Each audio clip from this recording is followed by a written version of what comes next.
Selamat sahabat anak-anak, bertemu kembali dengan Ibu Isti Indartanti. Pelajaran sekolah sahabat kita berjudul Peperangan Lucifer. Ayat hafalan Keluaran pasal 34 ayat 6 dan 7. Tuhan, Tuhan, Allah penyayang dan pengasih, panjang sabar, berlimpah kasih-Nya dan setia-Nya, yang meneguhkan kasih setia-Nya kepada beribu-ribu orang, yang mengampuni kesalahan, pelanggaran dan dosa, tetapi tidaklah sekali-kali membebaskan orang yang bersalah dari hukuman.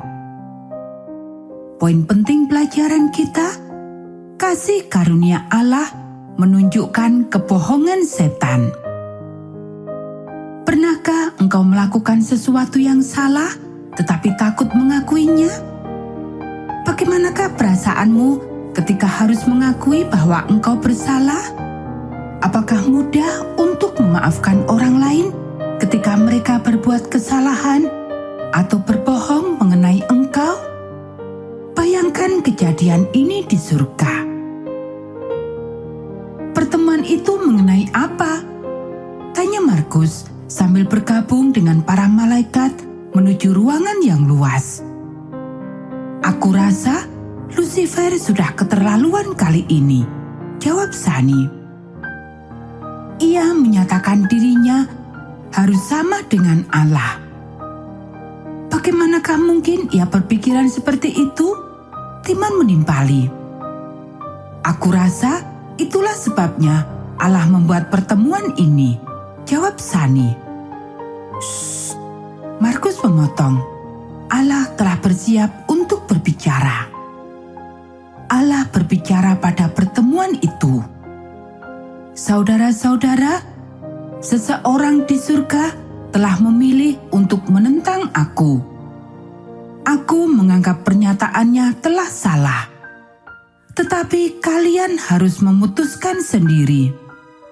Lucifer akan berbicara lebih dahulu, dan kemudian putraku akan berbicara atas namaku. Lucifer mulai. Ada beberapa hal yang menurutku harus didiskusikan. Pertama, kepemimpinan Allah yang tidak adil. Aku percaya bahwa Ia mengizinkan hal-hal yang akan menguntungkan dirinya sendiri. Lanjut Lucifer. Ia memastikan bahwa tidak ada yang lain yang memiliki kekuasaan. Contohnya, ia menyatakan anaknya sama dengan dirinya tanpa menanyakan kepada yang lain. Permintaanku untuk menjadi sama dengan Allah telah berulang kali ditolak. Aku layak mendapat tugas yang lebih baik. Allah dan Mikael, kemudian dikenal sebagai Yesus, sedang membuat rencana membuat planet yang baru dan tidak menyertakan setiap orang ke dalam pertemuan itu.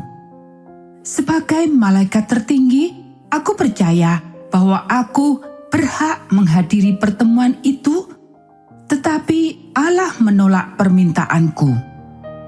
Sementara Lucifer berbicara, para malaikat gelisah. Beberapa setuju dengan pernyataannya, tetapi sebagian besar tidak.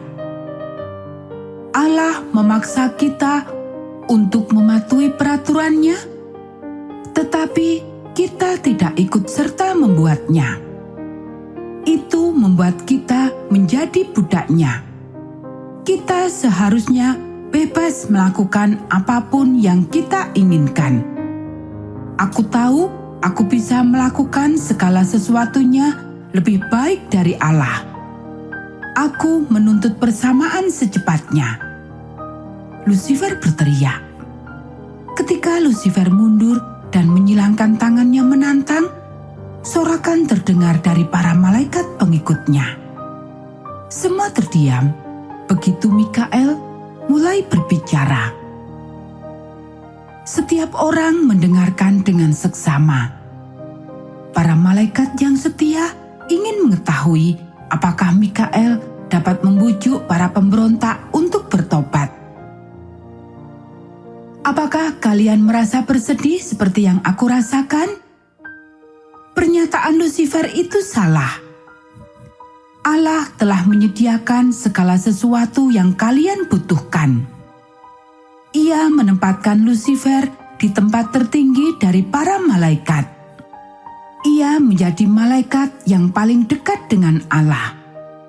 Ia mengetahui lebih dahulu bahwa Allah tidak melakukan perintah yang tidak adil. Yang Allah minta hanyalah penurutan akan hukum kasih-Nya. Jika kalian memilih untuk tidak menurut hukum, masalah akan timbul. Kita sudah bisa melihat bagaimana kecemburuan dan kepentingan diri menciptakan masalah di antara kita.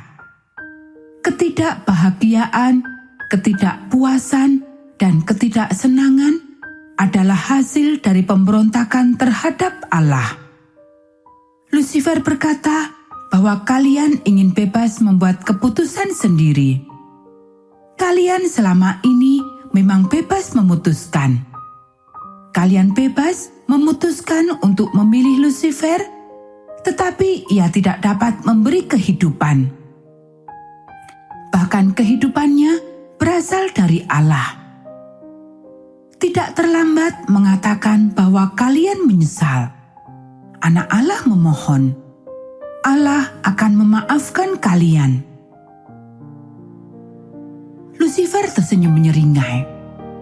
Tentu saja Allah akan memaafkan kita. Ia hanya menginginkan kita kembali di bawah kendalinya. Tetapi jika kita tidak melakukan apa yang dikatakannya, ia tidak akan bersikap memaafkan seperti itu. Allah seperti itu, jawab anak Allah. Tidakkah kalian mengerti? Ia mengasihi kalian apapun yang kalian lakukan atau katakan. Yang kalian perlu lakukan hanyalah meminta kepadanya. Allah telah memberi kalian pilihan. Segala kebaikan dalam kehidupanmu datang dari Allah, bahkan kehidupan itu sendiri. Ia tidak mencoba menahan segala yang baik daripadamu. Hukumnya hanya untuk melindungi kalian dari kejahatan dan ketidakbahagiaan. Tetapi ia tidak akan memaksamu untuk mengikutinya atau menahan pemberiannya. Setelah pertemuan, banyak dari malaikat yang setia mencoba meyakinkan yang lain bahwa kasih karunia Allah cukup mengampuni dan terus mengasihi mereka, dan bahwa hukumnya dirancang untuk kedamaian dan kebahagiaan mereka. Tetapi Lucifer tidak tergoyahkan. Ia memilih untuk menentang hukum dan kasih Allah. Setelah berusaha keras membujuk malaikat lain mengikutinya, akhirnya ia berhasil mengumpulkan sepertiga dari mereka untuk berperang melawan putra Allah. Peperangan itu sangatlah hebat. Lucifer dan para pengikutnya kalah dan terpaksa meninggalkan kediaman Allah. Allah berdiri di pintu gerbang surga dan melihat mereka pergi. Aku hanya menginginkan kedamaian dan kebahagiaan mereka.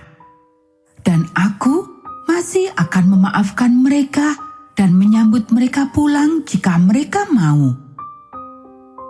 Menoleh kepada anaknya dan malaikat yang tersisa, Allah berkata, mereka tidak mengetahui berapa harga yang harus aku bayar untuk memastikan tidak ada yang mengikut mereka dan memberikan kehidupan kasih dan kebahagiaan yang aku inginkan bagi semua orang.